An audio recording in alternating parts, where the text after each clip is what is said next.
No Evangelho de Nosso Senhor Jesus Cristo, segundo escreveu Marcos, capítulo 4, versículos de 35 a 41.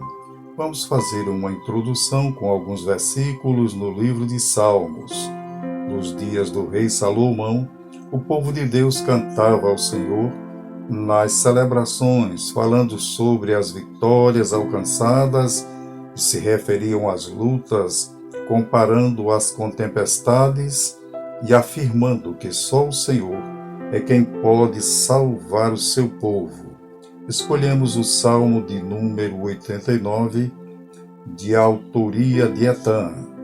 Nós vamos ler os versículos de 7 a 9.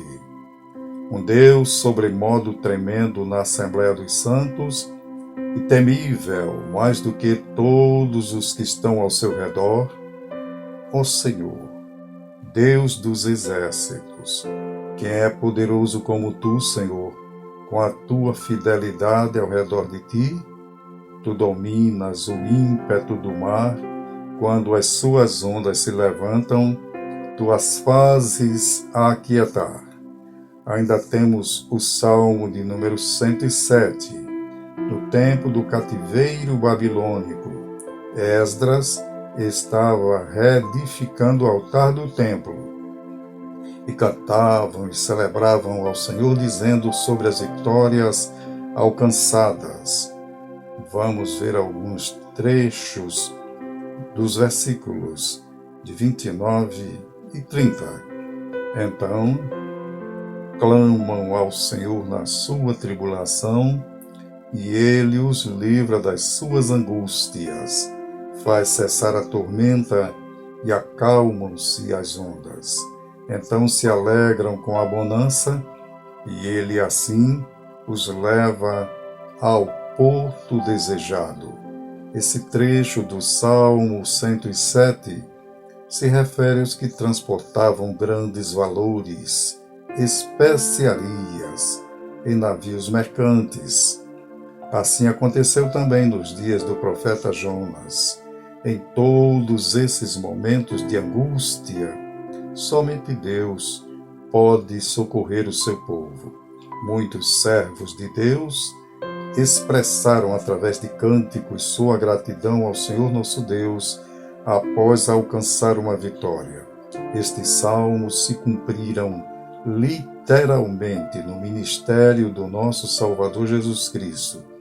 O Senhor Jesus, o Emanuel, que quer dizer Deus conosco, desta vez estava com os discípulos no barco, e em outra oportunidade, ele caminhou sobre o mar e foi socorrê-los, como podemos ver neste mesmo Evangelho, no capítulo 6. Agora passamos ao texto escolhido para nossa meditação nesta tarde. Capítulo 4, segundo escreveu Marcos, capítulo 4, versículos de 35 a 41. Antes da meditação no texto que nós lemos, vamos fazer um rápido comentário sobre as atividades do Mestre amado com os discípulos neste dia tão especial. Nos versículos de 1 a 20, ele proferiu a parábola da semente. De 21 a 25, a parábola da candeia. De 26 a 29, a parábola da semente. E de 30 a 34, a parábola do grão de mostarda. O Senhor Jesus começou a instrução assim. No primeiro versículo diz: E outra vez começou a ensinar junto ao mar, e ajuntou-se a ele grande multidão, de sorte que ele entrou e assentou-se em um barco, e sobre o mar falava toda a multidão que estava junto ao mar. Nós vamos concluir esse comentário com os versículos 33 e 34. Após proferir as parábolas, o Senhor Jesus disse: E com muitas parábolas lhe dirigia a palavra conforme podiam compreender. E sem parábola não lhes falava, mas em particular explicava tudo aos seus discípulos. Agora vamos meditar nos versículos escolhidos. Versículo 35. Naquele dia, quando já era tarde, disse-lhes: passemos para o outro lado. Depois de proferir essas parábolas, o Senhor Jesus ordena aos discípulos que entrem no barco e passem para o outro lado do lago de Genezaré, chamado de Mar da Galileia. Os discípulos, sempre obedientes, atenderam e entraram no barco. Ninguém ousava fazer qualquer pergunta. Que o Senhor nosso Deus nos ajude, meus amados irmãos, que possamos ser servos fiéis e obedientes à voz do Senhor. Quando o Senhor escolhe os seus discípulos, Ele convocou os 12 apóstolos, já sabiam que estes eram obedientes, homens simples, capazes de cumprir a missão sem fazer qualquer pergunta. É assim que Ele nos quer, obedientes em tudo.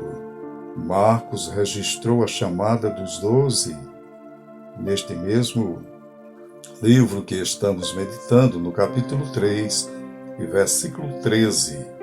E ele diz: depois subiu ao monte e chamou a si os que ele queria, e vieram a ele. É um grande privilégio ser escolhido pelo Senhor Jesus Cristo. Que o Senhor nos ajude e que possamos fazer o seu querer.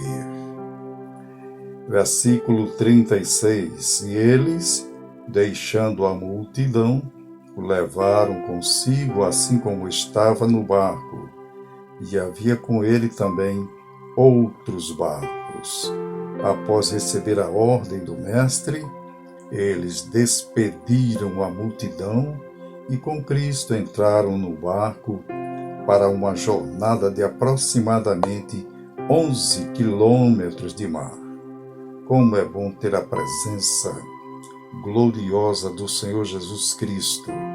Ele supre, Ele resolve todo e qualquer problema. Versículo 37. E se levantou grande tempestade de vento, e as ondas batiam dentro do barco, de modo que já se enchia. 38. Ele, porém, estava na polpa dormindo sobre a almofada, e despertaram-no. E lhe perguntaram: mestre, não se te dá que pereçamos? Depois de um dia inteiro de atividades, estavam agora os discípulos remando contra uma tempestade que surgiu. É assim a nossa caminhada. Mesmo obedecendo ao Senhor, temos que vencer as lutas desta vida. Versículo 38. Ele, porém, estava na polpa dormindo. Mesmo com alguns discípulos bastante experientes quanto ao mar, tiveram que despertar o Mestre. É assim que devemos fazer quando surgirem as lutas. Devemos pedir a ajuda do nosso Senhor Jesus Cristo. Muito importante que continuemos com este propósito. Versículos 39 e 40. E ele, levantando-se, repreendeu o vento e disse ao mar: cala-te, aquieta-te. E cessou o vento e fez-se grande bonança. Então lhes perguntou: por que sois assim tímidos? Ainda não tendes fé? Muito interessante, irmãos, porque o Senhor fez perguntas que demonstram o motivo pelo qual os discípulos estavam sendo provados. Como podemos ver, só o Senhor, Ele tem a solução para as nossas necessidades, nossos problemas. Versículo 40. Ainda não tendes fé? Vocês já contemplaram tantos sinais e maravilhas prodígios e ainda não têm fé, as provas que nós passamos são para exercitar a nossa fé. Estamos concluindo a nossa meditação nesta tarde, dizendo aos nossos companheiros na obra do Senhor, obreiros, agentes e promotores de missões, todos que fazem a obra evangelística da nossa igreja, vamos continuar servindo ao Senhor com alegria, mesmo que surjam tempestades. Cristo está no barco. É só chamar, que Ele repreende o mar e ordena que o vento